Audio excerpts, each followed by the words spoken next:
दोस्तों नमस्कार, मैं राज कपूर। आप देख रहे हैं खबर दस्तक। और उत्तर प्रदेश की योगी आदित्यनाथ सरकार का संभावित मंत्रिमंडल विस्तार की अटकलों पर अब पूर्णतः विराम लग गया है। और इस वक्त बड़ी खबर आ रही है कि योगी आदित्यनाथ की योगी कैबिनेट में 8 मंत्रियों का शपथ ग्रहण हो गया है, जिनमें 6 मंत्री नए बनाए गए हैं और 2 पुराने मंत्रियों को प्रमोशन दे करके उन्हें बड़ा मंत्रालय दिया गया है। ये इस वक्त की बड़ी खबर है।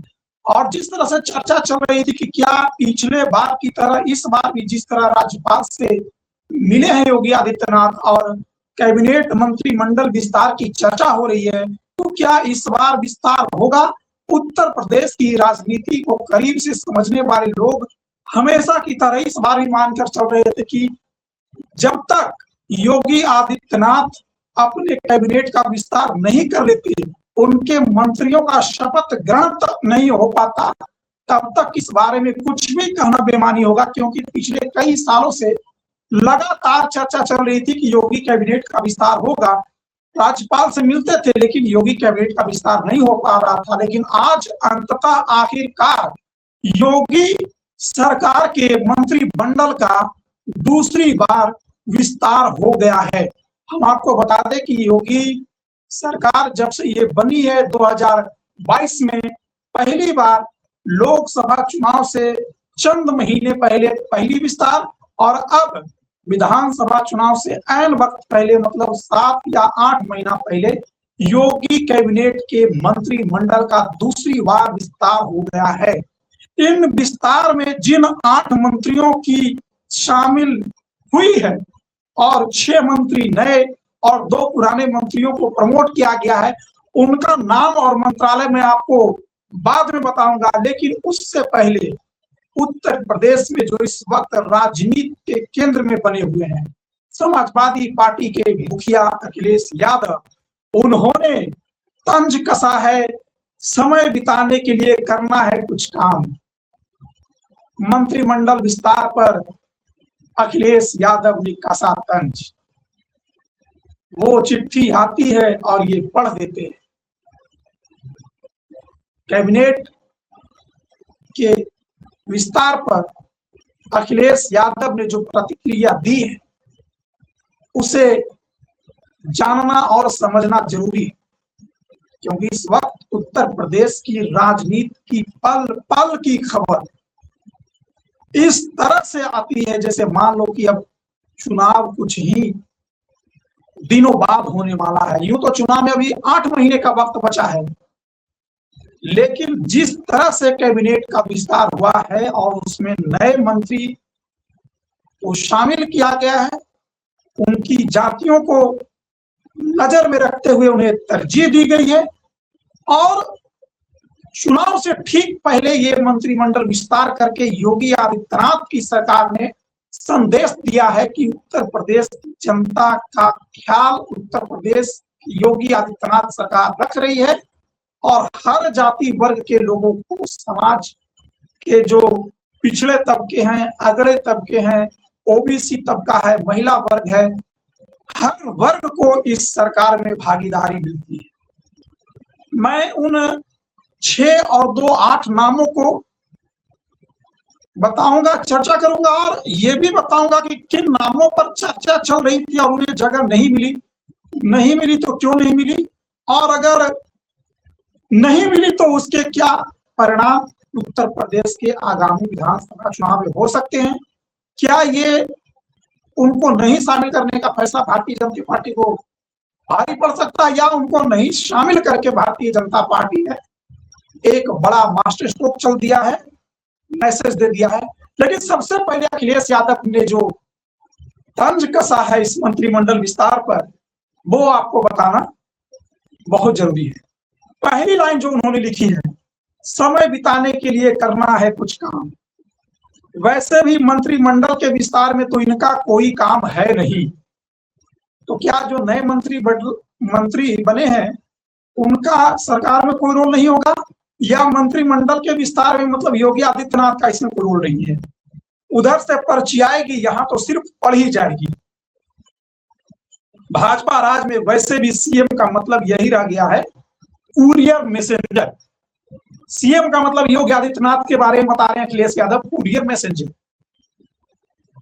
वैसे जनता पूछ रही है कि फिल्म सबसे आगे बैठकर देखेंगे या पीछे बैठकर, क्योंकि योगी आदित्यनाथ की पूरी कैबिनेट ने डिसाइड किया है, मंत्रिमंडल ने डिसाइड किया है कि मंत्रिमंडल का विस्तार और शपथ ग्रहण होने के बाद एक फिल्म देखेंगे। उस फिल्म में आनंदीबेन पटेल जो उत्तर प्रदेश की राज्यपाल है, उनकी एक रिश्तेदार का रोल है।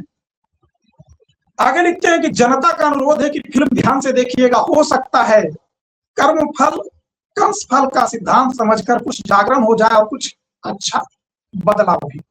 हम तो यही मानते हैं कि मूल रूप से व्यक्ति नहीं, उसका लालच लोभ ही बुरा होता है, जो धीरे धीरे उसका दुराचरण बन जाता है। बुराई इंसान को और बुरा बनाती जाती है। इसके विपरीत ये भी सच है कि जब व्यक्ति स्वार्थ को छोड़कर परमार्थ के मार्ग पर चल निकलता है तो सकारात्मक परिवर्तन आ सकता है। वो मानवता के लिए सार्थक साबित हो सकता है। अपने अंदर की 100 बुराइयों के ऊपर चंद अच्छाइयां जीत हासिल कर सकती है। यही महाकाव्यों का गहरा आंतरिक संदेश है। अपनी गलतियों और दुर्भावनाओं के लिए प्रायश्चित करने का कोई स्थान नियत नहीं होता है। इसके लिए अंदर का प्रकाश चाहिए, जो सैकड़ों लोगों के बीच अंधेरे बंद परिसर में भी हो सकता है। तमसो मां ज्योतिर्गमय।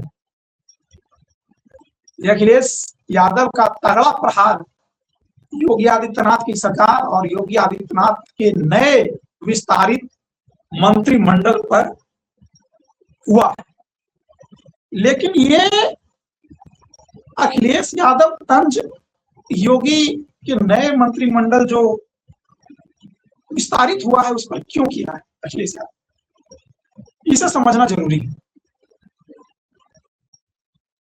अच्छा, इसको मैं बताऊं कि योगी के मंत्रिमंडल पर जो अभी विस्तारित हुआ, इस पर अखिलेश यादव क्यों तंज कस रहे हैं, उससे पहले मैं जरा एक बार उन नामों को बता देता हूं, तब आपको यह समझने में आसान होगा कि आखिर अखिलेश यादव तंज क्यों कर रहे हैं योगी आदित्यनाथ के इस फैसले पर। योगी मंत्रिमंडल में 6 नए मंत्री बने, 2 का प्रमोशन। ये जो मंत्री बने हैं मैं बता देता हूं, 2 कैबिनेट और 4 राज्य मंत्री मिलकर 6 नए सदस्य शामिल हुए हैं। मतलब 2 कैबिनेट मंत्री बने हैं, 4 राज्य मंत्री बने हैं। 2 राज्य मंत्रियों को प्रमोशन देकर राज्य मंत्री स्वतंत्र प्रभार बनाया गया। इस तरह से कुल 8 मंत्रियों ने आज शपथ ली है। राजभवन में आयोजित समारोह में सबसे पहले भाजपा के पूर्व अध्यक्ष भूपेंद्र चौधरी, सपा के पूर्व नेता जो अभी भारतीय जनता पार्टी में आए हैं, सपा के बागी मनोज पांडे, ये दोनों कैबिनेट मंत्री बने हैं। तीसरे नंबर पर अजीत पाल और फिर सुपेंद्र तोमर ने शपथ ली है। दोनों विधायक पहले राज्य मंत्री थे, जिन्हें अब प्रमोट करके राज्य मंत्री स्वतंत्र प्रभार बना दिया गया है। और उसके बाद कृष्णा पासवान, कैलाश राजपूत, सुरेंद्र दिलेर और हंसराज विश्वकर्मा ने शपथ ली है। तो इस तरह से 4 राज्य मंत्री, 2 राज्य मंत्री जो स्वतंत्र प्रभार बनाया गया 6 और 2 कैबिनेट मंत्री, कुल 8 मंत्रियों को नए मंत्रिमंडल में शपथ दिलवाया गया है। ये तो उन मंत्रियों की बात हो गई और किनको क्या बनाया गया ये बात हो गई। लेकिन अब जो मैं आपको बड़ी बात बता रहा था, यह अखिलेश यादव इस मंत्रिमंडल विस्तार पर तंज क्यों कस रहे हैं। दरअसल पिछले दिनों जब उत्तर प्रदेश से राज्यसभा का चुनाव हो रहा था, उस चुनाव में सपा के आधे दर्जन विधायकों ने पार्टी लाइन से अलग हटकर भारतीय जनता पार्टी को वोट दे दिया। उस वोट देने वाली मंडली में वो लोग भी शामिल थे जो कई दशकों से समाजवादी पार्टी में थे, जो मुलायम सिंह की सरकार से लेके कैबिनेट अखिलेश की में मंत्री रह चुके थे, जिन पर अखिलेश यादव को भरोसा था। इनमें से कई लोगों को अखिलेश ने मौका दिया, उन्हें बड़ा नेता बनाया, लेकिन चुनाव से ऐन वक्त पहले पता नहीं वो क्यों पलट गए, ये वही बता सकते हैं या उनके नजदीकी जानने वाले लोग बता सकते हैं। लेकिन अखिलेश यादव का गुस्सा जायज इसलिए है क्योंकि चुनाव से ठीक पहले जब कैबिनेट एक्सपेंशन हुआ तो 2 लोगों का नाम 3 लोगों का नाम चर्चा में था। एक तो मनोज पांडे जी को कैबिनेट मंत्री बना दिया गया है, दूसरा पूजा पाल, और एक बाहुबली नेता थे, उनके नाम की भी चर्चा थी कि उन्हें मंत्रिमंडल में जगह दी जा सकती है, लेकिन क्या उन्हें सजातीय होने की वजह से मंत्रिमंडल में जगह नहीं मिली? ये मेरा प्रश्न है। या जो मनोज पांडे को जगह दी गई तो इस वजह से उनको जगह नहीं दी गई कि भारतीय जनता पार्टी की कैडर नाराज हो जाए? तो उनमें से जो सबसे बड़ा नाम था मनोज पांडे, उन्हें जगह दी गई है। इसमें ध्यान देने वाली बात यह है कि जिस ब्राह्मण वर्ग को साधने के लिए योगी आदित्यनाथ की कैबिनेट में मनोज पांडे को शामिल किया गया, उसमें क्या भारतीय जनता पार्टी के कैडर का कोई नेता नहीं मिला उन्हें मंत्रिमंडल बनाने के लिए? और क्या दूसरे दलों से आयातित नेताओं को मंत्री बना करके भारतीय जनता पार्टी अपने कैडर वोटरों को नाराज तो नहीं कर रही है?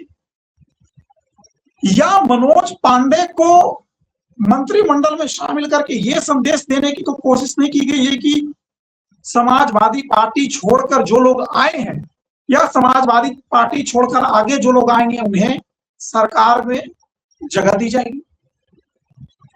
मनोज पांडे को जगह देना कैबिनेट में योगी आदित्यनाथ की सरकार की मजबूरी इसलिए भी थी क्योंकि एक तो उनका बड़ा कद था, दूसरा जो गुट राज्यसभा चुनाव में समाजवादी पार्टी को धोखा देकर भाजपा को सहयोग किया, उस गुट को शायद मनोज पांडे लीड कर रहे थे।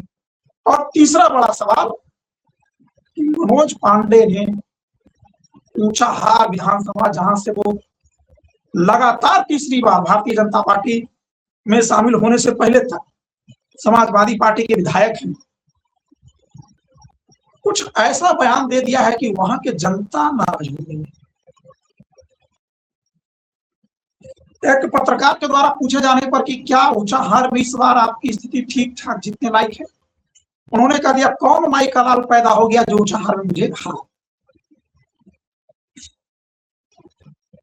राजनीति में इस तरह का पतोलेबाजी और बड़बोलापन नहीं चलता है। याद करिए कि दिनेश लाल निरहुआ भी इसी बड़बोलेपन की वजह से चुनाव हार गए। शायद स्मृति ईरानी भी सोनिया गांधी पर अपने बड़बोलेपन की वजह से चुनाव हार गए। तो ये मनोज पांडे और मनोज पांडे जैसे नेता होते कौन हैं? इसीलिए कि उन्होंने जो बयान दे दिया उसके बाद वहां की जनता नाराज है। अगर इन्हें मंत्री नहीं बनाया गया तो क्या जनता और नाराज हो जाएगी और मनोज पांडे को अगर टिकट मिलता है तो क्या हार जाएंगे या उनके साथ जो भी लोग आए हैं क्या उनकी हार हो जाएगी? इस डर से तो मनोज पांडे को मंत्री बनाया गया। पूजा पाल समाजवादी पार्टी की नेता थी, राज्यसभा चुनाव क्रॉस वोटिंग कर दिया, योगी आदित्यनाथ की सरकार की तारीफ भी की, जबकि याद रखिएगा इस पूजा पाल को समाजवादी पार्टी ने टिकट देकर न सिर्फ विधानसभा के दहलीज पर पहुंचाया बल्कि इन्हें एक पहचान भी।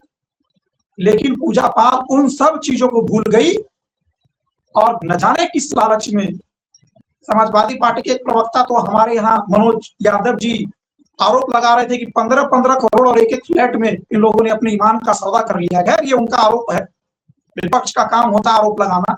ये कहां तक सही है नहीं सही है ये तो जांच के बाद पता चल सकता है या कोई सबूत आने पर पता चल सकता है। लेकिन पूजा पाल को भी जिस तरह से मंत्रिमंडल में शामिल नहीं किया गया तो क्या पूजा पाल इसे इस मंत्रिमंडल में नहीं शामिल करने की घटना से नाराज हो जाएगी?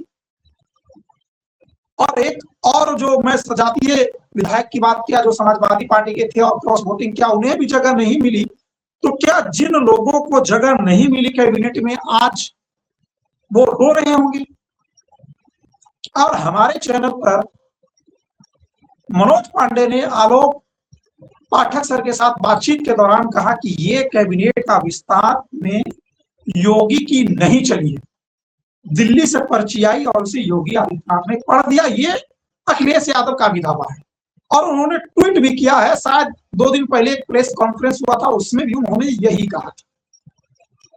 तो पर्ची से आया है और उसको योगी ने पढ़ दिया है, उसके बाद कैबिनेट का विस्तार हुआ है। तो क्या बंगाल चुनाव के बाद भारतीय जनता पार्टी की जो स्थिति मजबूत हो गई है, उस मजबूत स्थिति में दिल्ली अब योगी की बातों को अनसुना कर रही है या दिल्ली योगी आदित्यनाथ को अब उस तरीके से नहीं लेती जैसे कि बंगाल चुनाव के पहले ले रही थी, तो क्या निष्कर्ष ये निकलता है कि बंगाल चुनाव के बाद भारतीय जनता पार्टी का दिल्ली खेमा अगर मजबूत हो गया है, तो क्या ये उत्तर प्रदेश में जो सरकार योगी आदित्यनाथ की चल रही है, योगी कमजोर पड़ गए हैं? और अगर योगी कमजोर पड़ रहे हैं तो क्या उत्तर प्रदेश 2027 का चुनाव योगी के चेहरे पर होगा या नहीं होगा? क्या इस मंत्रिमंडल विस्तार के बाद इस बात पर मुहर लग गई है कि अब योगी आदित्यनाथ के ही चेहरे पर चुनाव लड़ा जाएगा? ये वो तमाम तरह के प्रश्न हैं जो जनता अब उत्तर प्रदेश में जानना चाहती है, क्योंकि उत्तर प्रदेश में अब चुनाव में सिर्फ और सिर्फ 7 से 8 महीने का वक्त बचा है। ऐसे में आज का मंत्रिमंडल विस्तार कुछ लोगों के लिए तो सौगात लेकर आया है। अच्छा, मैं एक बार आपको इसमें जाति समीकरण ही बता दूं कि ये जो आज का मंत्रिमंडल विस्तार हुआ है, उसमें न सिर्फ मंत्रिमंडल विस्तार हुआ है, बल्कि इस मंत्रिमंडल विस्तार से जातीय समीकरण भी साधने की कोशिश की गई है।